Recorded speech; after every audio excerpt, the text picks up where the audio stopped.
Sore ini Presiden Prabowo Subianto tiba di Akmil Magelang untuk bertemu dengan kepala dan wakil kepala daerah yang sedang mengikuti kegiatan retret.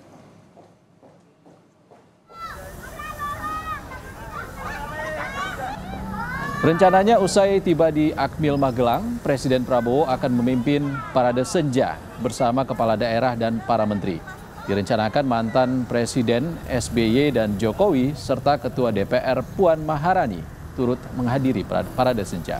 Ya, tapi kadang-kadang ada yang inisiatif. Ada yang offset.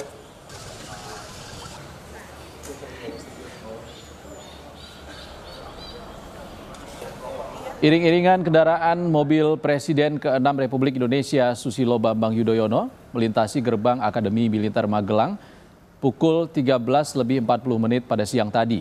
Kendaraan SBY selanjutnya masuk ke Kompleks Akmil melalui gerbang Jenderal Besar A.H. Nasution menuju ke Kompleks Pembekalan Kepala Daerah. Menko Infrastruktur Agus Harimurti Yudhoyono bilang SBY diminta Presiden Prabowo mengisi materi kepemimpinan dan manajemen pemerintahan pusat dan daerah yang saling bersinergi.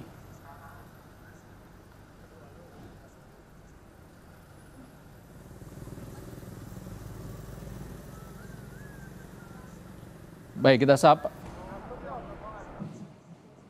kita sapa jurnalis Kompas TV, Vida Alatas di Akmil Magelang untuk informasi terbaru dari sana. Selamat sore Vida, apakah Presiden Prabowo sudah tiba dan setibanya di sana apa yang akan dilakukan langsung? Ya, Ihsan dan juga saudara, hari ini Presiden Prabowo Subianto dijadwalkan untuk menghadiri parade senja. Ini adalah penghujung acara dari retret kepala daerah 2025 yang memang sebagai masa orientasi bagi para kepala daerah. Dan hari ini ada sebanyak 9 menteri dari kabinet Presiden Prabowo Subianto yang kemudian memberikan pemaparannya tidak hanya kepada kepala daerah tapi juga wakil kepala daerah. Salah satunya adalah Menteri Koordinator Infrastruktur dan juga Pembangunan Kewilayahan, ada Mas Ahaye di sini yang tadi juga sudah pada pukul 2 ya, Mas Ahaye, betul ya? Apa saja yang diberikan kepada para kepala daerah yang menjadi peserta? Iya, saya senang dan tentunya bangga karena bisa secara langsung menyapa para kepala daerah yang hari ini bukan hanya kepala daerah tapi juga para wakilnya di tingkat provinsi, kabupaten dan kota. Saya diminta untuk memberikan materi tentu terkait dengan infrastruktur dan pembangunan kewilayahan. Jadi saya ajak semua stakeholders dalam pembangunan infrastruktur ini, terutama para kepala daerah yang punya program dan juga anggaran agar semakin sinergis dan kita harus membangun kolaborasi yang erat antara pemerintah pusat dan pemerintah daerah. Kita ingin menyukseskan agenda prioritas dari Bapak Presiden Prabowo Subianto, di mana infrastruktur harus semakin berdampak pada pertumbuhan ekonomi dan juga kesejahteraan masyarakat. Pembangunan infrastruktur di daerah, apa yang kemudian tadi tentunya ada sesi diskusi biasanya ya, tanya jawab. Apa yang menjadi concern dari para kepala daerah terkait hal ini? Ya tentu setiap kepala daerah dalam janji atau dalam kampanyenya pasti diantaranya adalah terkait dengan infrastruktur. Karena kita paham bahwa kondisi infrastruktur, apakah jalan, jembatan, belum lagi bicara irigasi untuk sektor pertanian, dan yang lain-lain termasuk konektivitas yang meningkatkan mobilitas barang dan jasa, termasuk manusia, ini di sana sini masih banyak tantangan. Terutama kita berbicara karena kondisi geografi Indonesia, banyak sekali pulaunya, masih ada yang sangat tertinggal dan lain-lain. Saya rasa para kepala daerah punya kepentingan untuk bisa menyegerakan pembangunan infrastruktur, tetapi saya ingatkan harus menyusun prioritas yang tepat sasaran. Tidak boleh infrastruktur demi infrastruktur, tetapi infrastruktur dibangun karena memang ada dampak langsung. Misalnya untuk mengentaskan kemiskinan, masyarakat yang harus hidup lebih baik lagi, perumahannya harus semakin sehat, sanitasinya semakin baik, sekolah-sekolah makin bagus, dan termasuk pelayanan kesehatan yang juga semakin dapat diakses oleh masyarakat luas, terutama masyarakat yang kurang mampu. Dan berbagai hal lain yang saya rasa penting bagi kita untuk menyelaraskan antara prioritas tapi juga ada keterbatasan sumber daya. Anggaran kita juga tentu ada batasnya. Oleh karena itu saya juga mengajak agar semua punya kreativitas, inovasi untuk mencari bentuk-bentuk kerjasama termasuk dengan pihak swasta, investasi hadir, baik dari dalam maupun luar negeri, pada akhirnya infrastruktur bisa terus berjalan. Inovasi dan juga kerjasama untuk kemudian mewujudkan infrastruktur yang kemudian dapat terbangun begitu ya secara cepat setelah ini. Selain itu, Pak Menteri, apa lagi yang kemudian disampaikan harapannya atau mungkin tugas dari Pak Menteri sendiri selain tadi infrastruktur yang tepat sasaran begitu ya, apalagi? Ya, yang jelas kita juga harus menjaga agar tidak terjadi kebocoran. Efisiensi ini harus utuh membacanya, jangan sampai ada perencanaan yang kurang baik, kurang terintegrasi sehingga memakan biaya yang cukup besar untuk sebuah proyek infrastruktur, tetapi begitu jadi dampaknya tidak terlalu optimal.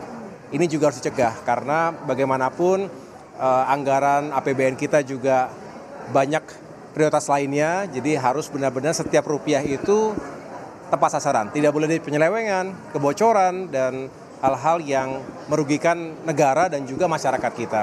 Jadi saya rasa para kepala daerah juga memiliki niat dan semangat yang sama. Kita harus saling mengingatkan, saling menjaga, dan sekali lagi sinergi dan kolaborasi yang baik. Tadi sudah banyak yang ingin bertemu dengan saya, artinya menyelaraskan program dan prioritas dari pusat dengan daerah ini juga harus dijalani dengan baik, begitu. Terima kasih banyak Mas Ahaye atas waktunya bersama kami Kompas TV. Sukses selalu, semoga apa yang diharapkan dan juga setelah ini para kepala daerah bisa langsung menjalankan tugas atau PR yang diberikan. Terima kasih sekali lagi, sukses selalu. Yuk.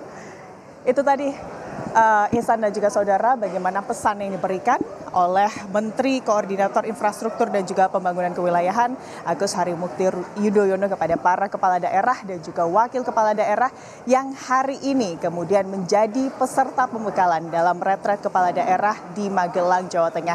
Dan saat ini Ihsan dan juga saudara, kami para kepala daerah ini masih menunggu kedatangan dari Presiden Prabowo Subianto yang rencananya nanti pada pukul 18 begitu ya, sekitar pukul 18 ini akan kemudian menjalani atau menghadiri parade senja yang kemudian tidak hanya Presiden Prabowo Subianto tapi juga ada sejumlah tamu undangan seperti mantan Presiden Republik Indonesia ke-5 Megawati Soekarno Putri, lalu juga ada mantan Presiden Republik Indonesia ke-6 Susilo Bambang Yudhoyono dan juga mantan Presiden Republik Indonesia ke-7 Presiden atau mantan Presiden Indonesia ke-7 Presiden Joko Widodo begitu ya. Ihsan. Fida, sempat ada penundaan di awal retret dari PDIP atas dinamika kasus hukum dari sekjennya. Bagaimana kehadiran kader PDIP yang jadi kepala daerah?